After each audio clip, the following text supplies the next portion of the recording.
यस्माच्चा, और जिसलिए कि हेतु दे रहे हैं उपसंहार करने के लिए, युक्त और अयुक्त दोनों का चर्चा हो गई, उसका समापन कर उपसंहार करके केवल तत्ववेत्ता के लिए बाद में जाएंगे 13वां से। युक्त कर्मफलम त्यक्त्वा शांति माप्नोति नैष्ठिकीम् अयुक्त कामकारेण फले सक्तो निबध्यते। युक्त कर्मफलम त्यक्त्वा नैष्ठिकीं शांतिम आप्नोति। अयुक्तस्तो फले सक्तो कामकारेण निबध्यते। युक्त युक्त है, कर्मयोग से युक्त है, संपन्न है, वह कर्म फलम त्यक्त्वा, कर्म के फल को त्याग करके नैष्ठिकीं शांतिम, मैंने कर्म निष्ठा के द्वारा समुत्पन्न जो सत्व शुद्धि का नाम नैष्ठिकी, निष्ठया उत्पन्ना जाता, निष्ठया जाता इति नैष्ठिकी, निष्ठा से पैदा हुआ। किसमें निष्ठा रखा था? कर्म में निष्ठा, इसलिए तो कर्म फल को त्यागा, कर्म को नहीं त्यागा है, कर्म फल को त्यागा, किंतु कर्म पूरी निष्ठा, कर्म में निष्ठा है, उस निष्ठा के द्वारा जो उत्पन्न है उसका नाम नैष्ठिकीम। और नैष्ठिकीम शांतिम, इसे नैष्ठिक शांति क्या होगी? वो सत्व शुद्धि, उसको शांति शब्द से करे नैष्ठिकीम शांतिम आपनोति, सत्व शुद्धि को प्राप्त करता है। लेकिन वही उल्टा अयुक्त, जो अयुक्त पुरुष है, जो कर्मयोगी नहीं है, और कर्म फल में आसक्त रहेगा। फले सक्तो, काम कारेण, कामना से प्रेरित होकर, काम कारेण, काम से कार कामकार, षठी तत्व समास है। करणमिति कार, करणमिति कार बना लो, पहले कर्ण में घई क्री धातु से करणमिति कार बना लो। क्रियते अनेन कार, काम से कार्य काम, मैंने काम का द्वारा प्रेरित होने वाला, प्रेरित होकर के, काम से प्रेरित होकर के वह फल में आसक्त होने के कारण अयुक्त पुरुष जो होता है वो क्या हो जाएगा? निबध्यते, जन्म मरण आदि संसार चक्र में बंध जाता है, बंधन में फंस जाता है। ये इसका सीधा साधा हो गया। अच्छा, अयुक्त इत्यादि, क्योंकि जो फलासक्त है वो अपने आत्मा को जैसा समझना चाहिए वैसा समझता नहीं है। इसलिए महाभारत में लिखा ऐसे अयुक्त के बारे में, यो अन्यथा संतमात्मानम अन्यथा प्रतिपद्यते, यो अन्यथा संतमात्मानम अन्यथा प्रतिपद्यते, किम तेन न कृतं पापम, पहले भी लिखा है एक बार, किम तेन न कृतं पापम चोरेणात्मापहारेणा, चोरेणात्मापहारेणा। महाभारत प्रथम सर्ग में ही है, 74वां अध्याय 27वां श्लोक 174:27। जो व्यक्ति अन्य प्रकार से रहता हो इस आत्मा को अन्य प्रकार से प्रतिपादन करता है, जैसा क्रियावान नहीं है, कर्तृत्ववान नहीं है, भोक्तृत्ववान नहीं है, ऐसा कुछ भी नहीं है जिसमें, उसको कर्ता भोक्ता क्रियावान यदि कह देता है, उसके द्वारा कौन सा ऐसा पाप नहीं किया गया, मैंने सब कुछ पाप उसने कर डाला। जो आत्मा जैसा है वैसा न कर उसके विपरीत कथन करने वाला आत्मा का स्वरूप को, वो उसके द्वारा ऐसा कैसे पाप नहीं है, मैंने सब कुछ पाप उसके द्वारा कर दिया गया है। वह आत्मापहारिणा चोरेणा तेना किन्न कृतं पापम, सर्वं पापं कृतं तेना इत्यर्थः। वह चोर है, वह अपने ही आत्मा के स्वरूप का अपहरण कर रहा है, असली स्वरूप को छिपा रहा है। ऐसे चोर आत्मापहारी के द्वारा कौन सा पाप नहीं किया गया है, मैं सब पाप उसने कर डाला। यहां पर भी आगे कहेंगे, आत्म आत्मनुबंधुर आत्म रिपुरात्मनः, छठा अध्याय 5वें श्लोक में कहेंगे, आपकी आत्मा, आप स्वयं आपके बंधु हैं जब युक्त होंगे तो, और आप स्वयं आपके शत्रु हैं यदि आप अयुक्त हो जाएंगे। आत्मैव बंधु ही आत्मन आत्मैव ह्यात्मनो बंधु युक्तश्चेत और आत्मविपुर आत्मना अयुक्तश्चेत दोनों के लिए बता दिया। छठा अध्याय में आएगा 5वें श्लोक में भाष्य युक्ता ईश्वराय कर्माणि करोमि न मम फलाय। युक्त कौन है? जिस व्यक्ति का दृढ़ निश्चय है मैं ईश्वर के लिए कर्मों को करता हूं, न मम फलाय मैं अपने किसी प्रकार फल प्राप्ति करने के लिए नहीं करता हूं। इत्यम समाहित सन कर्म फलम त्यक्ता, इस पर समाहित चित्त वाला होकर के कर्म फल को त्याग देता है। समाधान है, समाहित समाधान किया हुआ है। समाधान षट संपत्तियों में अंतिम वाला है कि नहीं? शमदम तितिक्षा उपरधि श्रद्धा समाधान समाहित चित्त वाला होना जरूरी है। और समाहित कैसे हो पाओगे? पहले आदमी सोया हुआ है, अज्ञान वशात मोह वशात सोया पड़ा है, उसको ये भी पता नहीं किसको चाहना है, किस चीज को चाहना, किसकी जो नहीं चाहना, ये भी अक्ल नहीं है। अकल है क्या लोगों को? नहीं है अक्ल किसी को। कोई पैसा को चाह रहा है, कोई कुटुंब को चाह रहा है, कोई किसको चाह रहा है, कोई किसको चाह रहा है, कोई दीर्घ आयु चाह रहा है। अरे जितना लंबा जो आदमी मरना ही है, क्यों चाह रहा है आयु को? जितना दिया है भगवान उतने में रहो खुश। क्यों उसको और लंबा बढ़ाने के लिए एप्लीकेशन डालते रहते रोज रोज? दीर्घायु मुझे चाहिए भगवान, दीर्घायु दे दो। अरे जितना दिया है उतना ही है ना, उसको और बढ़ाने के लिए एप्लीकेशन देने की जरूरत नहीं है। ऐसा गलत बढ़ा सकते क्यों? भगवान चाहे तो क्यों नहीं बढ़ा सकता है? भगवान चिरंजीवी बना दिया। 16 साल आयु था मार्कंडेय का, क्या था? 16 साल आयु, और बना दिया उसको चिरंजीवी। क्यों नहीं बढ़ा सकते? परमात्मा चाहेगा तो क्या नहीं कर सकता, उसकी मर्जी है। तुम उसके योग्य हो जाओ, केवल एप्लीकेशन डालने से नहीं होता है, योग्य हो। एप्लीकेशन डाल के चुप बैठ रहे से थोड़ा बनेगा, योग्यता भी तो अपनाओ, तो क्यों नहीं होएगा? चिरंजीवी भी हो सकते हैं, लेकिन ये सब फायदा आ गया। चिरंजीवी होगा ना तो वो भी अंत है ही, उसका भी कहीं ना कहीं अंत है ही, अंतवान है सारा। इसलिए निर्भर होता है व्यक्ति को। यह क्या हम कहते हैं? पंच सकार योजना बताया ना, पंच सकार। सजग हो जाओ, पहले सजग हो जाओ। आदमी सजग जब होगा तो सतर्क हो जाएगा आदमी। जब जगेगा तब तो सतर्क भी होएगा। सतर्क होएगा तो संभल जाएगा, संभल जाएगा तो समझ जाएगा, समझेगा तो सावधान होएगा। सावधान समझना एक ही चीज है। समझा हुआ व्यक्ति सावधानी में रहता है तो अपने आप वह समाहित हो जाएगा। तो समाहित होने के लिए पीछे 4 सीढ़ी ठीक से करना पड़ेगा। सजग हो जाओ, हम क्या चाह रहे हैं, ये नित्य कि अनित्य है। इसको जिसको चाह रहा हूं उसको पाने से क्या मेरा वास्तविक कल्याण मोक्ष होएगा कि नहीं होएगा? इस विषय में जगो, चिंतन करो, विवेक करो। सजग होने का मतलब विवेक करना, सतर्क होने का मतलब विरक्त होना, संभल जाने का मतलब शम दम तितिक्षा करना। समझ गया, सावधान हो गया, गुरु और वेद वाक्य में श्रद्धा रखना, तब समाधान समाहित हो गया। पूरे षट संपत्ति है कि नहीं आ गया? विवेक वैराग्य और षट संपत्ति पूरे को हम पंच संकार में कहा देते हैं। जो ऐसा होगा वही मुक्ष होकर साधना करेगा तो साध्य बुद्ध ब्रह्म को प्राप्त करेगा। और 2 सकार जुड़ गया, 7 सकार हो गया, साधना और साध्य, 7 सकार। सजगता, विवेक, सतर्कता, वैराग्य, संभलना, शम दम तितिक्षा, उपरति, समझकर सावधान हो जाना, यही श्रद्धा, और समाधान मैंने समाहित हो जाना, यही विवेक वैराग्य और षट संपत्ति है, पंच सकार। तब साधना चालू हुई, मुक्षुता बढ़ेगी, तीव्र मुक्षुता होगी तो साध्य अपने प्राप्त हो जाता है। साधन और साध्य ये 2 भाग आ गया, 7 सरकार। इसको भाष्यकार सब दिमाग में रखते हुए सारा विवेक वैराग षट सब कुछ है, तभी वो समाहित सन करते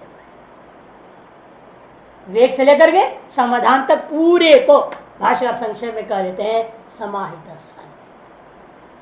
ऐसा व्यक्ति क्या करेगा?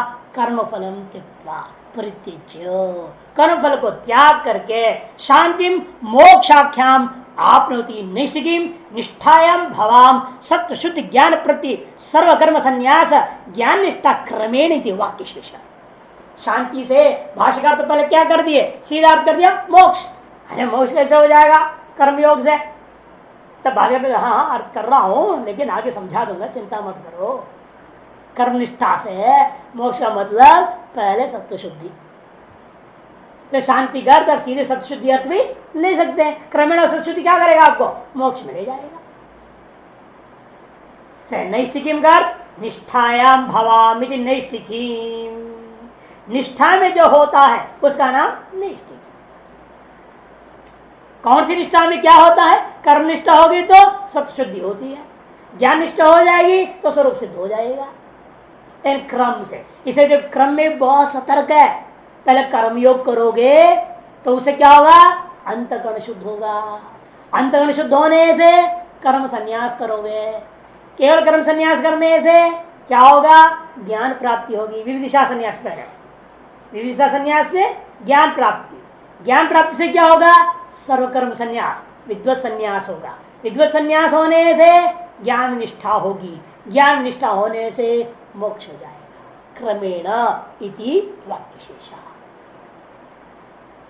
इसे कर्मयोग से सत्व शुद्धि, सत्व शुद्धि से केवल कर्म संन्यास जिसका नाम विविदिशा संन्यास, विविदिशा संन्यास के बाद ज्ञान, ज्ञान के बाद सर्वकर्म संन्यास माने विद्वत संन्यास, विद्वत संन्यास के बाद ज्ञान निष्ठा, तब जाके मोक्ष। ये क्रम।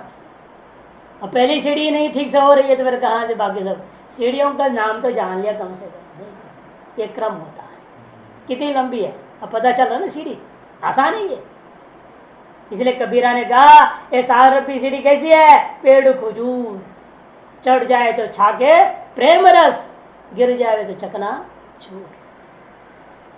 आसान नहीं है ये खजूर का पेड़ जैसा है। खजूर का पेड़ जानते ना, उसे जगह जगह कटा हुआ रहता है, चढ़ना में भी सब फाड़ देता है, हिसाब से चढ़ना पड़ता है। रगड़ के चढ़ोगे तो सब फट जाएगा, खून हो जाएगा। और थोड़ा भी हाथ पर इधर हो तो सीधा नीचे। और पहुंच गए तो खाओ खजूर, मीठा मीठा प्रेम रस, आनंद ही आनंद है। ये साधना ऐसी है। पहले कर्मयोग, निष्काम कर्मयोग होना कठिन होता है, और निष्काम कर्मयोग के बाद तब कहेंगे अंतःकरण शुद्ध होएगा। अंतःकरण शुद्ध होने से ज्ञान की इच्छा, वास्तविक शुभेच्छा, सप्त ज्ञान भूमि का पहला भूमि शुभेच्छा जागृत होती है, तब उसके अंदर ज्ञान की इच्छा जगती है। तो विविदिशा संन्यास तम में तम है ना, ब्रह्मलोकम प्राप्ति क्या कर रहा? ब्राह्मणा विदिशन्ति, यज्ञ दान तपसा नाशे न ब्राह्मणा विदिशन्ति। विद्वत संन्यास लेता है, विद्वत संन्यास करके श्रोत्र ब्रह्मनिष्ठम एवं अभिगच्छे, वहां गया तो ज्ञान की प्राप्ति हुई, परोक्ष ब्रह्म ज्ञान। तब वह सर्वकर्म संन्यास करके उसके मन निध्यासन के द्वारा ज्ञान निष्ठा को प्राप्त करता है। तब वह निध्यासन से अनुभूति करते हुए मोक्ष को प्राप्त करता है। ये क्रमेण इति वाक्यशेषः। यस्तु पुनरयुक्त, लेकिन ठीक जो उल्टा, जो षट्सम संपन्न नहीं है, क्या सांसारिक पदार्थों के पीछे घूम रहा है, उसका क्या हाल होगा? असमाहित, वह असामाहित चित्त, उधर कुछ नहीं, न वो सजग है, न सतर्क है, न संभला है, न साधना है, न कुछ भी नहीं, कोई सकार नहीं, केवल मकारी मकार है या गकारी गकार। हाँ, मकार और गकार के अलावा कुछ नहीं उसके अंदर। मकार का मौत ही मौत है, मृत्यु मकार है। गकार और पंच गकार के पीछे पड़ा। पंच गकार होता है ना, कौन से पंच गकार है? अरे हिंदू होकर पंच गकार नहीं जाने तो क्या जाना है? हिंदू है और ग पंच का नहीं मालूम। गायत्री, गौ, गोविंद, गंगा, गुरु, 5 पंच ग, इनके चक्र पड़ा रह जाएगा। गायत्री, गंगा, गौ, गोविंद, गुरु, हिंदुओं का 5 ग बहुत मजबूत चीज है। इन 5 की उपासना हर एक हिंदू को करना चाहिए। गौ की सेवा करो, गायत्री का जाप करो, गंगा का दर्शन स्नान किया करो, गोविंद का आरती उतारते रहो, गुरु की सेवा में लगे रहो, कल्याण हो जाएगा। पंच गकार हिंदुओं का हड्डी है। आयुक्तों के लिए है, जिसको अभी कर्मफल की इच्छा है, आयुक्त लोग पंचगकार के रहते हैं। अथवा और हिंदू होता हो पंचगकार जानता नहीं और करता नहीं, वो पंच मकार में चला जाएगा, मौत में, मैथुन में, मदिरा में, पंचमकार में चला जाएगा। पंचमकार साधना है ना, नाथों की होती है। दारू पीना, मदिरा, मैथुन, ये सब चीजें आगे पंचमकार हो, मांस, मौस। इसलिए पंचमकार पंचकार तो विरोधी है। तामसी हिंदू पंचमकार है, राजसी पंचकार है, सात्विक हिंदू समाहित युक्त कर्म योगी होता है। जो सात्विक होता है वो युक्त, अयुक्त में दो, राजसी और तामसी। राजसी पंचकार वाला, तामसी पंचमकार वाला। सात्विक ही होता है जो युक्त होता है, जो वास्तविक विवेक वैराग्य जगा हुआ है, सजग है, सतर्क है, संभला हुआ है, समझा समझ सावधान होकर समाहित चित्त वाला होकर साधना करके साध्य को प्राप्त करने वाला होता है, वह सात्विक। राजसिक पंचकार है, बीच में है, वो इसलिए वो भी सात्विक होना चाहता है, इसलिए पंचकार को अपना के चल रहा है। तो तामसी है वो पंचमकार की जिंदगी को काटता है। अयुक्त काम कारेण फले सक्त निबुद्धि। भाषा कहते काम कारेण मतलब क्या? कर्णमिति कार, कर्णमिति कार, कामस्य कार कामकार, तेन कामकारेण शक्ति प्रसमास, और फिर उसके बाद में तृतीयांत। अर्थ क्या है इसका? काम प्रेरित तया, कामना से प्रेरित होते हुए वो क्या करता है? फल में आसक्त है। मम फलाय इदं करोमि, ये कहते मम फलाय, मेरा अमुक फल के लिए मैं यह कर्म को करता हूं, करोमि कर्म इत्यं फले सक्त, इस प्रकार से फल में सक्त आसक्त आते निबध्यते। अतस्त्वाम, इसे कहने का मतलब, अर्जुन तुम क्या हो? युक्तो भव इत्यर्थः, तुम युक्त हो जाओ, ये इसका। तुम सात्विक बनो, रजोगुणी भी नहीं, तमोगुणी भी नहीं, पंचमकार छोड़ो, पंचकार तो कर लिया बहुत जिंदगी में, अब उसे आगे बढ़ो, सात्विक में आ जाओ। तुम युक्तो भव इत्यर्थः। यस्तु परमार्थदर्शी, अब वो खत्म हो गया, युक्त युक्त का समार हो गया। अब जो परमार्थदर्शी है, बिल्कुल टॉप पे पहुंच गया मामला, अंत स्थिति में है, ब्राह्मी स्थिति में, स्थिति पार्थ बैठा हुआ है, उसका क्या हाल होता है? तब कहते हैं सर्वकर्माणि मनसा संन्यस्यास्ते सुखं वशी, नवद्वारे पुरे देहि नैव कुर्वन्न कारयन्। सर्वकर्माणि मनसा, सकल कर्मों को मन के द्वारा ही त्याग दिया। केवल मन से नहीं, मन के द्वारा त्याग मतलब बाकी सकल इंद्रियों के द्वारा भी त्याग दिया, किससे कोई लेन देन नहीं रह गया। संन्यास्य सुखम वशी आस्ते, सुख पूर्वक सर्वेंद्रियों को वश में रखता हुआ इसी शरीर में रहता। कहाँ रहता है? कहते नवद्वारे पुरे, नवद्वारे पुरे। अब वो मकान में नहीं रहता, और प्रारब्ध कर्म की वजह से इस शरीर मात्र में रह रहा है। अब उसकी कोई भी अहमता ममता किसी भी बाह्य चीजों से नहीं रहा। व्यवहार के लिए तो कोई पूछेगा तो एड्रेस तो बताएगा, अमुक आश्रम है करके, अमुक आश्रम में रहता हूँ, लेकिन अंदर से वो जानता है ना कोई आश्रम है मेरा, ना कोई राय वाला है, ना कोई गोरी माफी है, ना गोरी है, ना कुछ है, सब मिथ्या। तुम्हारे लिए अज्ञानी लिए दिखाई दे रहा है, इसलिए मैं कहता हूँ शरीर में मैं हूँ, वास्तव शरीर में भी नहीं हूँ, सर्वव्यापक ब्रह्म ही हूँ। तो कहाँ शरीर में है? सर्वव्यापक ब्रह्म है तो शरीर में कैसे हो सकता है? एक शरीर में एक उपाधि से चिपक कर नहीं रह सकता, जो सर्वव्यापक है, किसी उपाधि से कोई लेन देन नहीं रह जाता। इसे कहते हैं मनसा सर्वकर्माणि संन्यस्य सुखम आस्ते वशी सन कुत्र नवद्वारा विशिष्टे पूरे पूरे इव पूरा देही। इसे कहते हैं फिर भी ये कैसा रहता है? ये देही है, देहवान होके रहेगा। यावत प्रारकर्म नहीं हो समाप्त नहीं होता तावत काल पर्यंत विदेही नहीं होता, तब तक देही ही रहता है। विदेह ब्रह्म को जब प्राप्त करेगा तब यह प्रारकर्म समाप्त शरीर मिल जाएगा। तो इसने देही विशेषण दे दिया, इस पर शास्त्रार्थ होगा। सभी तो यही है, अज्ञानी भी देह में रहता है और तो हवा में रहता है क्या अज्ञानी? अरे अज्ञानी भी तो देह में ही है, फिर अज्ञानी और ज्ञानी में अंतर क्या? दोनों को देही दे रहे हो आप विशेषण, तब समझाएंगे।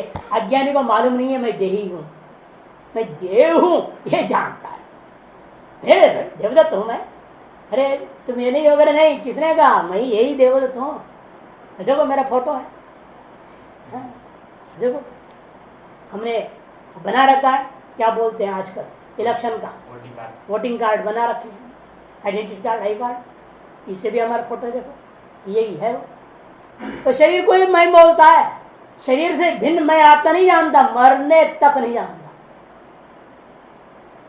मरने के बाद हो ये बाप नहीं, तो बाप का शरीर है। नहीं तो लोग केस करते बाप पे जला दिया, कोर्ट में केस कर सकता कोई भी, तो बाप को जला दिया, तब वो कह रहे बाप तो चला गया स्वर्ग में, मैंने बाप का शरीर को जला, मरा मुर्दे को जला। तब तक उससे पहले तक क्या था दिमाग में तुम्हारा? बाप को शरीर से अलग मानता था क्या? वो शरीर को ही बाप मानता था। यही अज्ञानियों का हाल है, शरीर ही आत्मा मान के चलते हैं। ज्ञानी ही वो है फिर शरीर आत्मा नहीं है, मैं शरीर में रहने वाला हूं, शरीर से अलग हूं, यह निश्चय केवल ज्ञानी को होता है। सिद्धि भाव केवल ज्ञानी में है, अज्ञानी में नहीं होता। अतएव नैव कुर्वन् न कारयन्, नैव कुर्वन् न कारयन्। कई पाठ में है नवद्वारे पूरे देह, ऐसा भी संक्रांति का टीका है ना, संक्रांति टीका वो देहे करके सप्तमी अंत लेते हैं, नवद्वारे पूरे देहे नैव कुर्वन् न कारयन् पाठ में। लेकिन भाष्यकार के अनुसार यहाँ देही उचित बनता है कि देही को लेकर बड़ा शास्त्र अर्थ भी किए हैं भाष्यकार ने। नैव कुर्वा, न करते हुए न कराते हुए रहता है आस्ते। इसके बारे में आगे 13वें अध्याय में भी एक बार ऐसे ही बोलेंगे, शरीरस्थोपि कौन्तेय न करोति न लिप्यते, ऐसे कहेंगे। शरीरस्थोपि, शरीर में स्थित होने पर भी हे कौन्तेय यह न करता है, न इसके करा व कर्मों के फल से भी लिप्त नहीं होता है। 13वां अध्याय 31वां श्लोक 1331 में यह बात आएगी आगे में दोबारा। भाष्य यस्तु परमार्दर्शी साह, जो परमार्दर्शी है उसकी कथा बताने जा रहे हैं। सर्वाणि कर्माणि इति सर्वकर्माणि, पहले समास कर लो, सर्वाणि च ते कर्माणि इति सर्वकर्माणि संन्यस्य परित्यज्य नित्यम नैमित्तिकम काम्यम प्रतिष्ठित सर्वकर्माणि। अब देखो आगे ना, मुमुक्ष अवस्था में नित्य निमित्त को छोड़ा नहीं था, केवल कामी को और प्रतिष्ठित को त्यागा था, और अब नित्यम नैमित्तिकम काम्यम प्रतिष्ठितम सर्वम च कर्माणि सर्वकर्माणि तानि सर्वकर्माणि मनसा, मने विवेक बुद्धिया। केवल मन से त्यागना छल कपट हो जाता है, मन बहुत बदमाश है ना, बाहर से कुछ बोलता है भीतर से कुछ और करता है काम, बहुत ही शैतान है मन, किसी को पता नहीं चले, बाहर से कुछ और नाटक करते रहता है, भीतर से कुछ और नाटक चलाता है, खुद को ठग देता है वो आदमी को, खुद को ही। आदमी सोच रहा है मैं बड़ा चालाक हूं, और क्या चालाक हो, तेरी पोल पट्टी सारी खुली जाती है, कुछ भी नहीं बचती है। मन है ऐसा, आपको कह देगा अरे विरक्त है क्या करना है, ऐसा बोल देगा, और फिर अंदर से दुनिया कामना करते रहेगा, हमको अमुक पद मिल जाए, अमुक पद मिल जाए, सोचते रहता है पदों के बारे में। और जब नहीं मिलती है, कुछ परेशानी हो जाती है, विरक्त हो जाता है, खट मरकट वैराग, श्मशान वैराग्य, कोई न कोई वैराग्य चढ़ जाता है तुरंत, 8 में से ठग्गू। इसे मनसाकार ये ठग्गू मन नहीं लेना, कहते इसलिए भाष्यकार विवेक बुद्धिया, विवेक बुद्धि से त्यागना। कर्मादो अकर्म संदर्शन, विवेक बुद्धि कैसा, जो पहले कह चुके, कर्मण्य अकर्म यह पश्यत कर्म निज कर्म यह, वही लेना। कर्मादियों में अकर्म संदर्शन संत्यज्य, सम्यक प्रकार से त्याग करके ये इसका लेना चाहिए। केवल संन्यास नहीं, दीक्षा ले लिया, सब छोड़ छाड़ के बैठ गया, जनो चोटी काट दी, लाइसेंस खत्म हो गया, क्या करना है बोल के बैठ गया, ऐसा नहीं चलेगा। ये लाइसेंस को इतना जल्दी छोड़ना नहीं है, ये लाइसेंस को बनाए रखना पड़ता है। हम अपने विद्यार्थियों को इतना जल्दी से संन्यास के लिए कभी सलाह नहीं देता, कभी 10-12 साल रहो ब्रह्मचारी बन करके, उसके बाद निश्चित ब्रह्मचारी दीक्षा लो, उसे भी कम से कम 3 साल रहना चाहिए। नित्य होम करो, नित्य गायत्री जाप, नित्य होम करो, कम से कम 1 साल नित्य होम करना चाहिए, तब हम हरी झंडी देते हाथ जाओ किसी भी गुरु से संन्यास ले, तो कच्चा नहीं है। पीले में ही रखा, पूरा 12 साल पीले में रहना, हमारे गुरु ने पीला दे दिया है, मेरे पास आने से पहले से ही पीला में थे ही वो, इसे हमें यही में कंटिन्यू रहेगा 12 साल।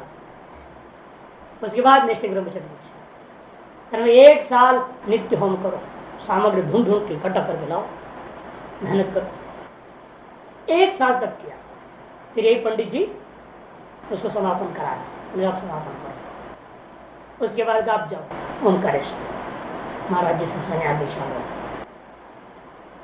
14 साल बाद संन्यास दीक्षा। उससे पहले जितना साल हो ब्रह्मचारी थे, 3 साल तो कुछ थे, 3-4 साल। इधर हड़बड़ जल्दबाजी वाली चीज नहीं है। नित्य नित्य कर्म करो, कम से कम करने पर पता चलता क्या चीज है, शास्त्र क्यों कहता है ये चीजें।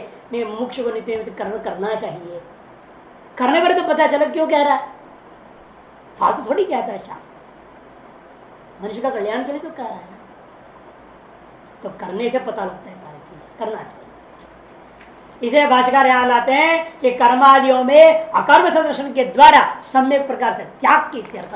आस्ते मैंने तिष्ठति, कैसे रहता है वो? सुखम तिष्ठति, आनंद स्वरूपेण रहने लग गया। विशेष सुख नहीं, स्वरूपभूता सुख है, स्वरूभूत सुख स्वरूपेण विद्यमान रह गया। त्यक्त वांग मन काय चेष्ट यते है निरायास प्रसन्न चित्त आत्मनो अन्यत निवृत्त बाह्य स्वरूप प्रयोजन यदि सुखम आस्तित्व। क्योंकि वह क्या करता है? त्यक्त वांग मन काय चेष्ट, वाणी मन शरीर की सारी चेष्टाओं को त्याग देता है। अजग्र वृत्ति से रहना, स्टेज पे होता है ना, धीरे धीरे मौन में रहना है। फिर वाणी का हो गया क्रिया खत्म, फिर मन का भी क्रिया खत्म करना। सोच रहे हैं, सोचना बंद करो, बैठे रहो मुर्दा जैसे, मूर्ति जैसे। मन को भी स्तब्ध कर देना। मूर्छा प्राणायाम, मूर्छा प्राणायाम होती है बहुत बढ़िया आसान प्राणायाम, जिससे जो है एकदम मन शांत हो जाए, ठंडा, उसका सोचने की दम खत्म हो जाती। जैसे कोई हथौड़ा धड़ से मार दिया ना, एकदम खोपड़ा पे, तो क्या होएगा? मन कुछ देर के धुम हो जाता है, वैसे ही होता है। ये भी हो गया। ऐसे मूर्छा प्राणायाम से मन को कंट्रोल में लाना पड़ता है। फिर काय चेष्टा भी खत्म। पड़े हैं अजगर जैसे, कोई लाके मुंह में डाल दिया तो चबा दिया, नहीं तो जैसे पड़े हैं जैसे अजगर होता है, चुपचाप पड़ा है जंगल में, कहीं जा भी है। कार्यक्रम में चल दिया तो चल दिया उसने, नहीं तो नहीं चला। भूख लगी तो मुंह खोलता है, लंबी लंबी श्वास चलती, जो आ गया उसके अंदर लपेटो, सब स्वाहा। अपने आप खाने जाता नहीं किसी को, कभी नहीं। अजगर इसे तो कभी न चिड़िया अजगर वगैरह कोई चाकरी तो किए नहीं, फिर उनको रोटी मिल रहा है कि नहीं मिल रहा है, फिर हम क्यों करें परेशान, साधु होकर। कबीर कहता है तो ऐसे ही रहता है। ये हुआ था उसमें ढाल वाले के पास 5-6 साल पहले एक अजगर आ गया, कहाँ से, जंगल से, आओ पड़ा रहा, किसको पता ही नहीं पड़ा है। भूख लगी उसको, मुंह खोल दिया। एक आदमी गाय के बछड़ा था, बछड़ा उधर चरते चरते उसके श्वास के चक्कर में आ गया, सीधा अंदर चला गया। बछड़ा स्वाहा अंदर, पेट फूल गया, अंदर घुस गया। अब वो यूं यूं यूं करने लगा, पचाने के लिए हड्डी बड्डी तोड़ेगा ना अंदर उसको, तब हिलता, बस यो यो है, खूब हिलता है, लटपट लटपट करता है पचाने के लिए। फिर अपना चुप हो जाता। इन लोगों ने उसको मार डाला, आपको मालूम याद है? हाँ, मार डाल देना। एक अजगर यहाँ इस जंगल में लगभग वो होगा कुछ नहीं तो 250 से 300 मीटर लंबा अजगर। एक बार वो रोड पे आ गया, इतना मोटा है वो, 2 फुट का पाइप के बराबर लंबा मोटा सा, और 200-250 मीटर लंबी है। रोड पे आ गया, पड़ा। अब कौन सी गाड़ी का हिम्मत की इसको, गाड़ी वहां रुक गई। तो क्या करें, कैसे उसको भगाएं? कोई भगा भी नहीं तो लंबा है, कोई रास्ता नहीं था। उन्होंने क्या किया, मरा हुआ मुर्गा को उसके मुंह पे सामने डाल दिया। मुर्गा है ना, मरा हुआ, सड़ा हुआ, वो फेंक दिया उसके। ढूंढे उसके मुंह कहाँ है, आगे 100 मीटर आगे था जंगल में, उसके मुंह के सामने फेंक दे, भाग गया। वो जो है दुर्गंध है जैसे उसको, बड़ा गुस्सा में भाग उधर चला, उस पर चला अजगर वृत्ति। तो त्यक्त वांग मन काय चेष्ट यति ही निरायास किसी भी प्रकार के आयास रहित प्रसन्न चित्ता, प्रसन्न चित्त वाला आत्मनो अन्यत्र निवृत्त बाह्य सर्व प्रयोजन, आत्मचिंतन के अलावा अन्य विषयों में किसी भी प्रकार के प्रयोजन से रहित होकर निवृत्त बाह्य सर्व प्रयोजन, आत्मा अन्यत्र इसलिए कर, आत्मा को छोड़ करके आत्म प्रयोजन के लिए करे, निरंतर आत्मचिंतन में लगा रहेगा। बाह्य वृत्ति को थोड़ी सी बाहर गई फिर वापस खेच लेगा तुरंत आत्मा, क्योंकि उसके अलावा बाह्य को सर्व प्रयोजन रहित है। सुखम मास्ति, इस बात को सुगम मास्ति से भगवान ने संकेत कर दिया इत्युच्यते है। अतएव वो ऐसा कैसा हो सकता है महाराज, कहते वशी, क्योंकि जितेंद्रिय, वह जितेंद्रिय, और जितेंद्रिय होने के लिए सबसे पहला बार बार सुखदेव को याद दिलाते हैं हम, जिते रसम जितम सर्व, भागवत में कहते हैं इसको जिसने जीत लिया सो जीत लिया। अब एक अगला डेट नहीं देखना, अगला त्योहार कौन सा दिन है, खाने के लिए मिलेगा बढ़िया बढ़िया, नहीं इसे त्योहार को देखते रहते अगला डेट कौन सा त्योहार आ रहा है। वो जिते रसम जितम सर्वम कैसे होएगा ऐसा आदमी का। और हम त्योहार आ गया बोलते हैं नहीं, बस चुप बनेगा, कुछ नहीं बनाना, नहीं जिनको खिलाना है उनको बोला ला के खिलाएंगे, अपने आप बनाना, उनको कोई झंझट नहीं करनी है। फालतू का दिमाग, टाइम खराब, तुम लोगों की पढ़ाई खराब, परेशान हो जाओ, फिर नींद आएगी फालतू की, पढ़ने में सो जाएगा, क्या होगा। ये त्योहार व्यवहार के लफड़े में पड़ गए, ज्ञान के लफड़े में पढ़ो जिससे कल्याण होएगा। ये तो खाओगे हगोगे और क्या होना है और कुछ तो होना है नहीं, इसे मोक्ष थोड़ा मिलना है त्योहार के नाम पे। कहाँ चक्कर में पड़े रहते हैं बेमतलब, हम तो साफ मना कर देते हैं, नाम त्योहार बनाते हैं, नए झंझट में पड़ते। ये सब गृहस्थियों के लिए है, ठीक, उनको चाहिए, उनको तो उनको रास्ता है नहीं, इस बहाने चलो भगवान की भक्ति कुछ कर लेंगे, कुछ खाएंगे पिएंगे, ठीक है, रोज रुका सुखा खा रहे गरीब लोग हैं, उन्हें त्योहार के नाम पे कुछ दिन पुलाव खाने को मिल जाता है। तो गृहस्थियों के लिए ठीक है, महात्मा ब्रह्मचारी क्या मतलब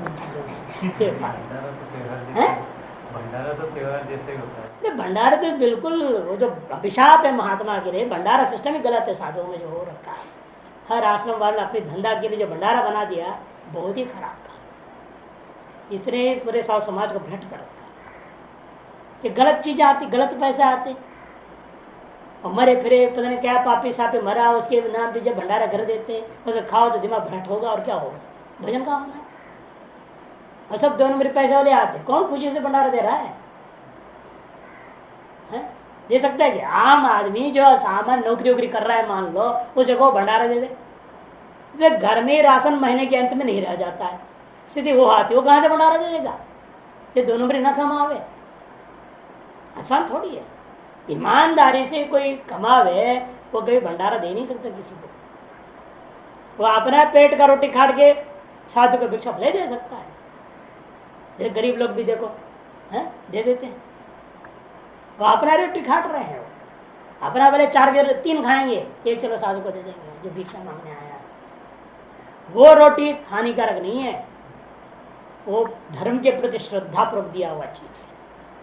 अरे बेईमान सेठ लोग जो आके देते हैं डॉलरों में, ये सबसे खराब चीज है, ये नुकसानदायक। इसलिए हमसे वापस ले लिया वो अच्छा होगा, हम तो यही समझते हैं।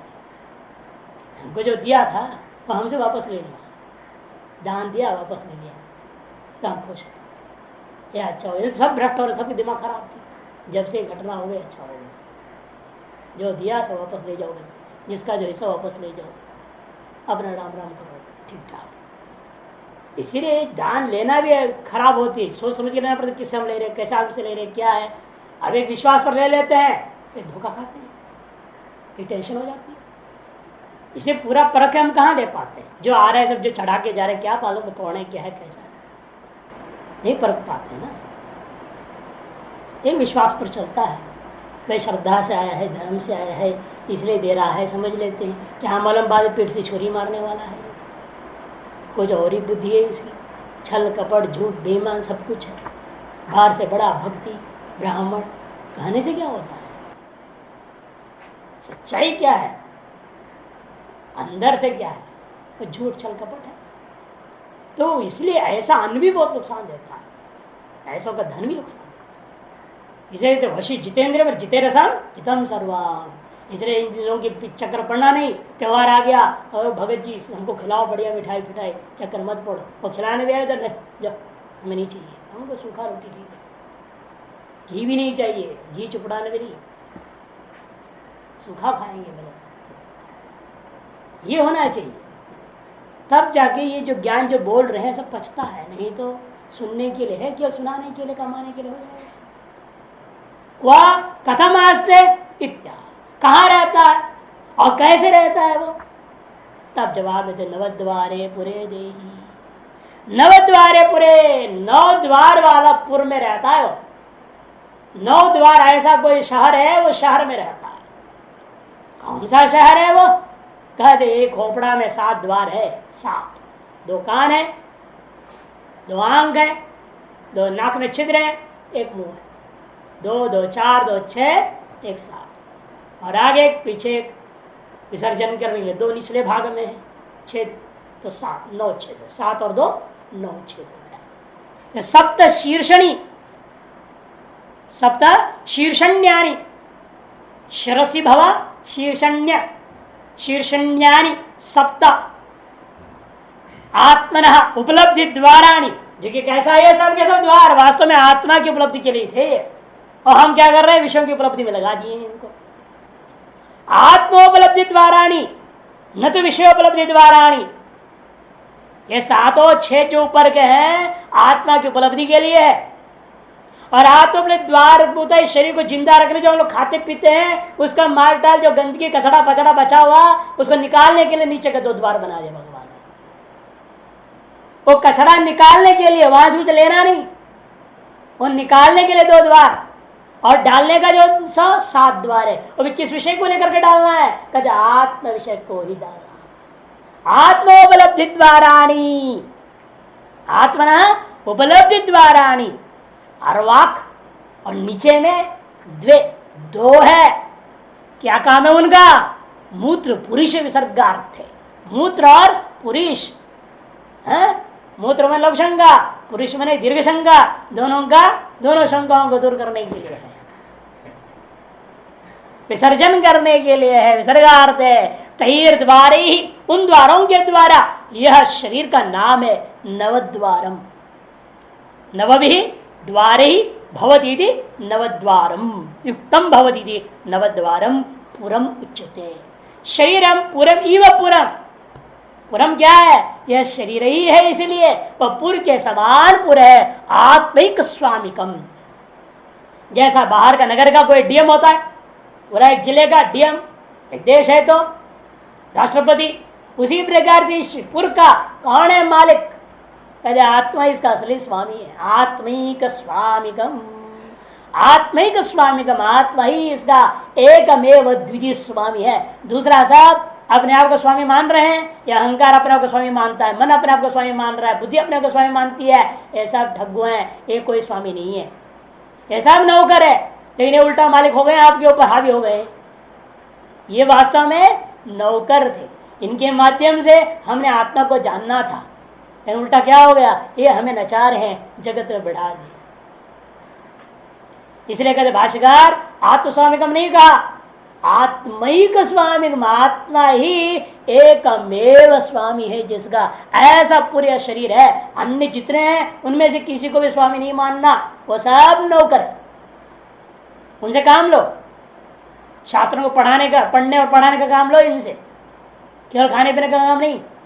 इनको कहो तुम काम करो, पढ़ो पढ़ाओ, ध्यान करो, जप करो, तप करो, हाथों से कर्मयोग करो, पैरों से मंदिरों में जाओ, मैंने सकल कर्मेंद्रिय ज्ञानेन्द्रिय सारे इंद्रियों को, मान बुद्धि अहंकार सारे चीज को केवल आत्मोपलब्धि के जो साधनों में ही लगाए रखना है, अन्य कोई कार्य में नहीं लगाना। तब कहेगा हाँ ये नौकर ठीक काम कर रहे हैं मालिक को, तब समझ में आएगी आत्मिक स्वामिकम करके। जब तक इंद्रियों के नचाए अनुसार हम नाच रहे हैं तब तक हम तो नौकर हो गए हैं, इंद्रिया मालिक हो गए। यही हो रखा है सारी दुनिया में।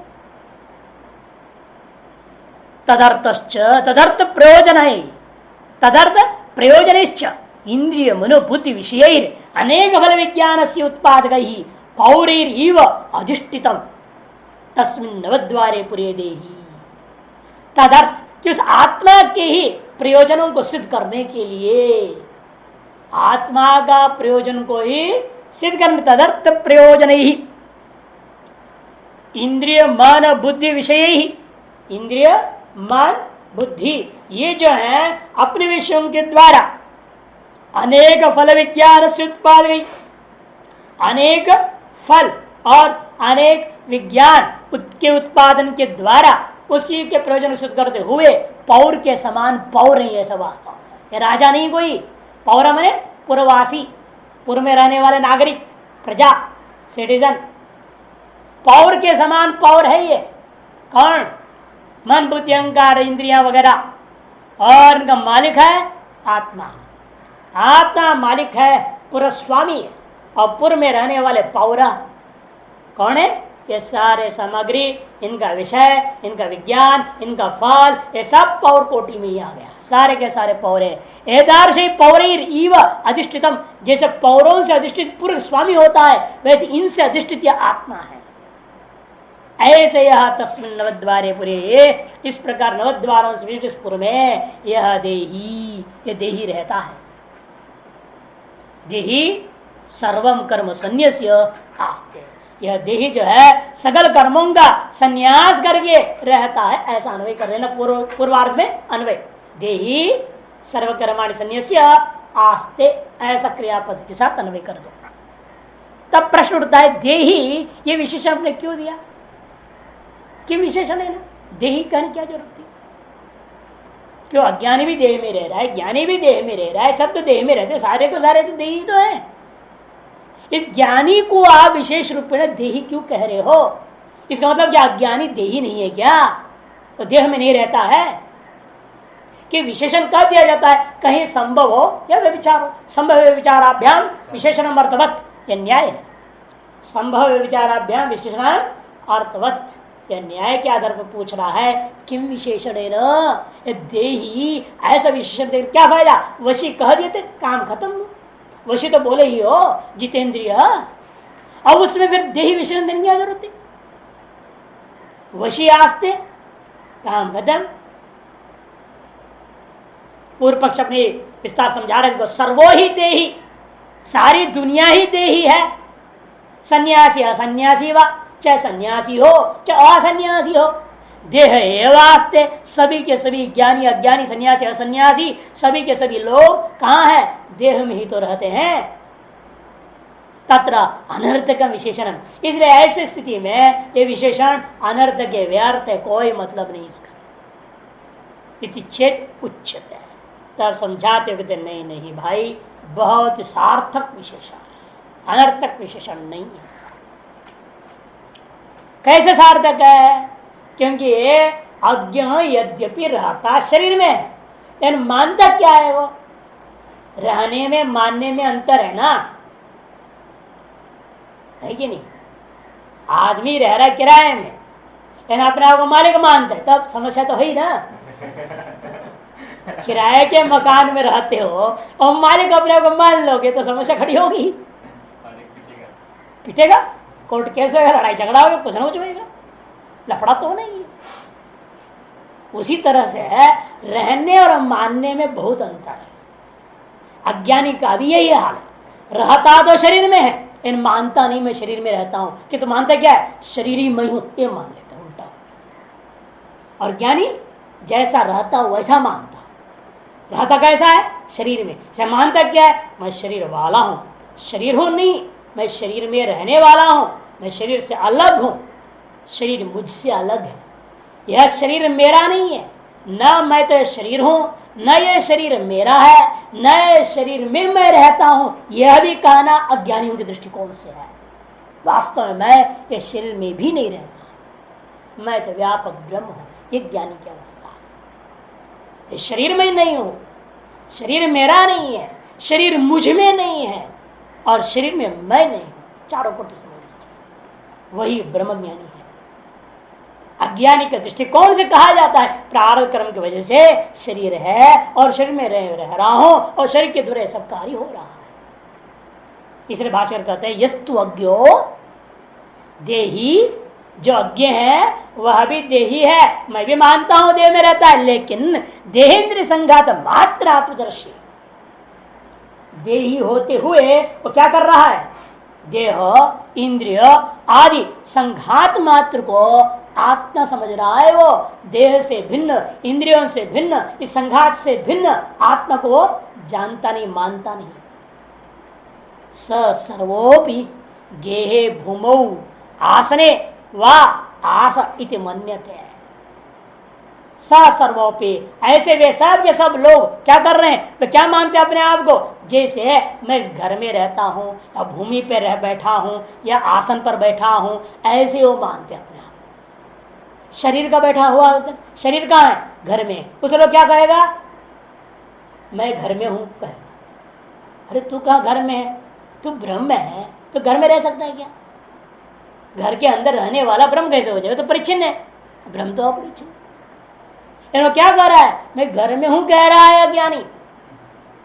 इसका मतलब वह शरीर को ही आत्मा मान रहा है कि शरीर घर में है ना, ब्रह्म तो घर में नहीं, ब्रह्म तो सर्वव्यापक है।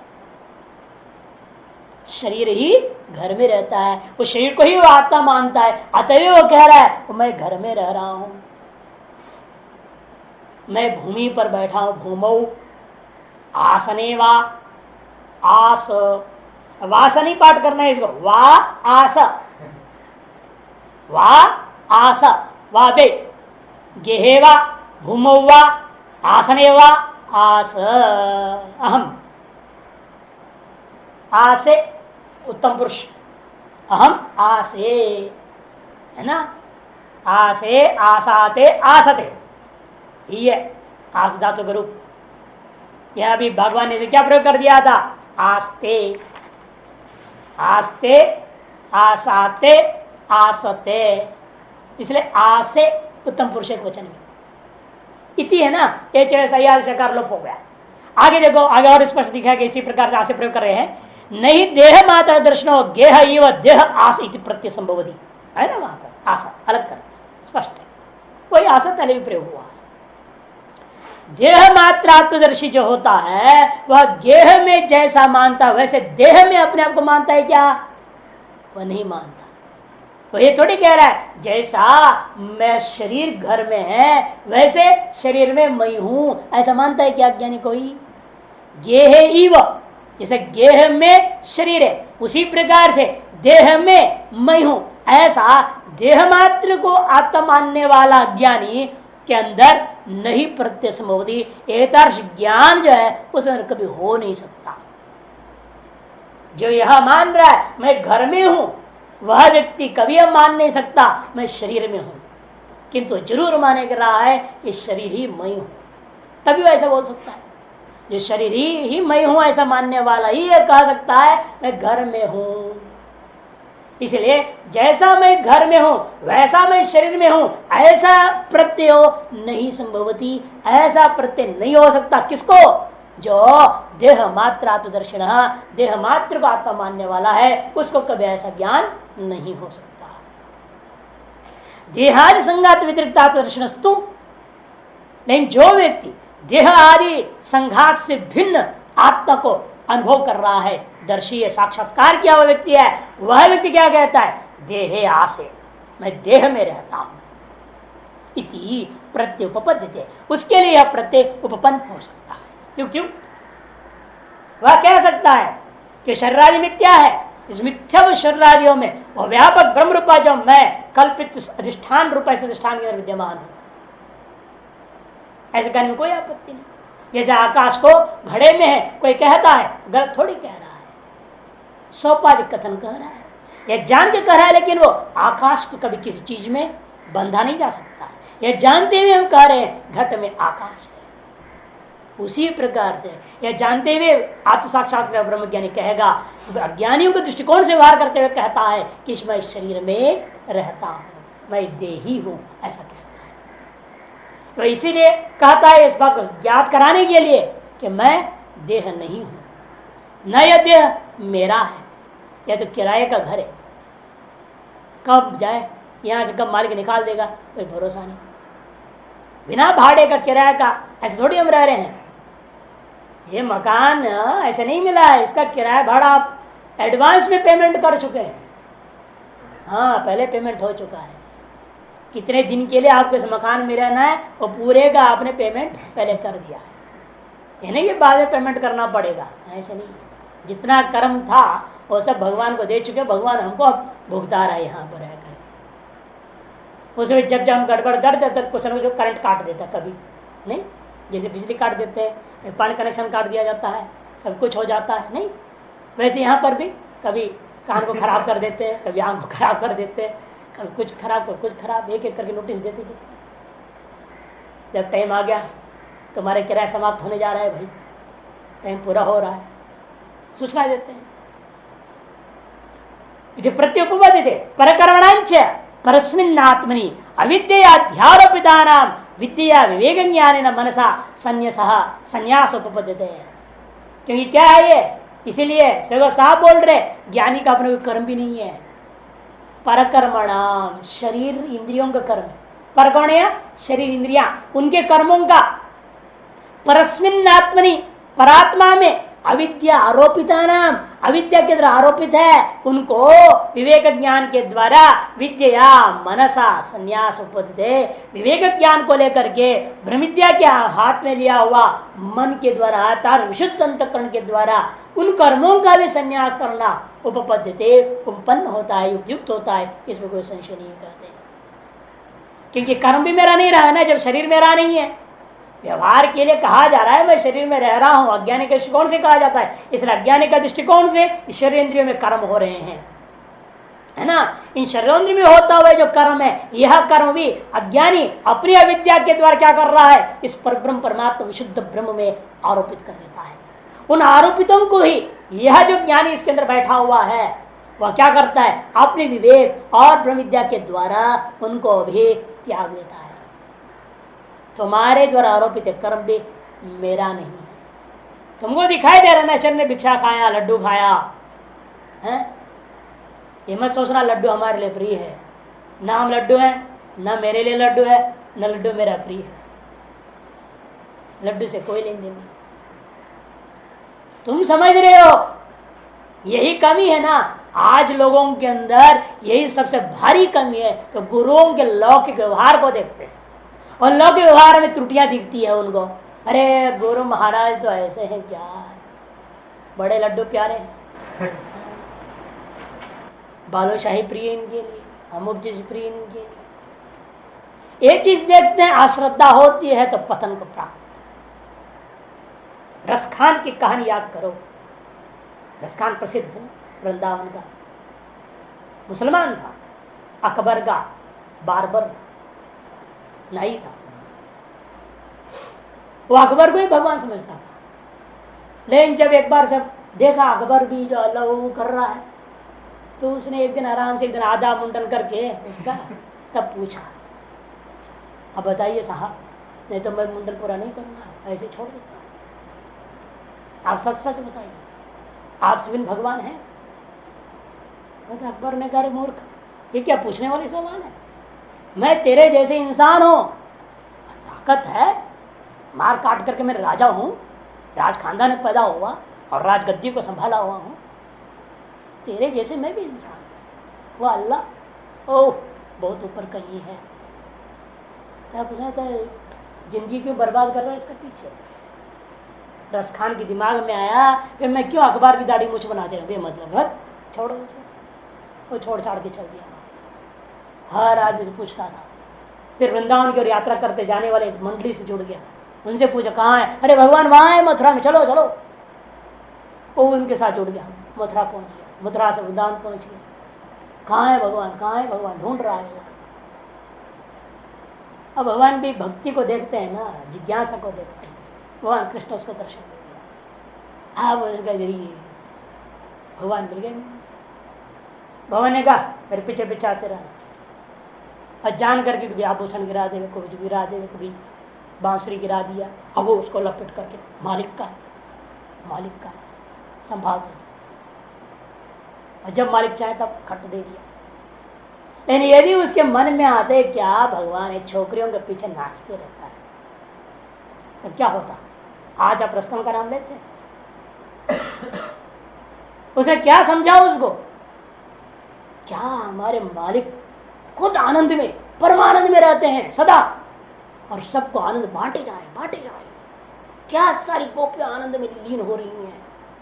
कमाल है मेरे भगवान का, दृष्टि का फर्क है। वही रस का नहीं सोचता है, छोकरी के पीछे नाचने वाला बेकार आदमी है, तो फिर गया भक्ति ने उसकी सारी छुट्टी गई। दृष्टि में फर्क है। हम लोग भी गुरुओं के पास जाते, संतों के पास जाते, बड़े महापुरुषों के पास जाते, हम उनकी क्षुद्र व्यवहार को देख लेते हैं। प्रारक्रमशात हो रहा है, कुछ त्रुटि भी हो सकती है प्रारक्रमशात, हम उसको देखते हैं तो हमारी अश्रद्धा होती है, तो फिर पतन प्राप्त होगा। और रसकान जी सोचे चलो ये उनकी लीला है, कोई प्रारक्रम से हो गया, होने दो, हमारा कोई लेन देन नहीं उन चीजों से, हमें तो केवल उनसे हमें ज्ञान पाना है, उनकी सेवा कर अपने अंतर्गत शुद्ध करके अपने मोक्ष पाना है। ये दृष्टि बनाए रखेंगे तो श्रद्धा भी नहीं डगमगाएगा कभी, और व्यक्ति अपने कल्याण को अवश्य प्राप्त करेगा। से निर्भर होता है हमारी दृष्टि क्या है, हमारे अपने अंतर शुद्धि हमारी दृष्टि होती है, और हम उनमें त्रुटि निकाल रहे हैं तो हमारे अंदर गंदगी है, तभी वहां त्रुटि दिखाई। अपने अंदर गंदगी ना हो तो त्रुटि कहां से दिखेगा। दर्पण में आपकी चेहरा में कुछ गंदगी दिख रही तो कहां दिख रहा है, आपके चेहरे पे गंदगी ना हो तो वहां दर्पण दिखेगा क्या।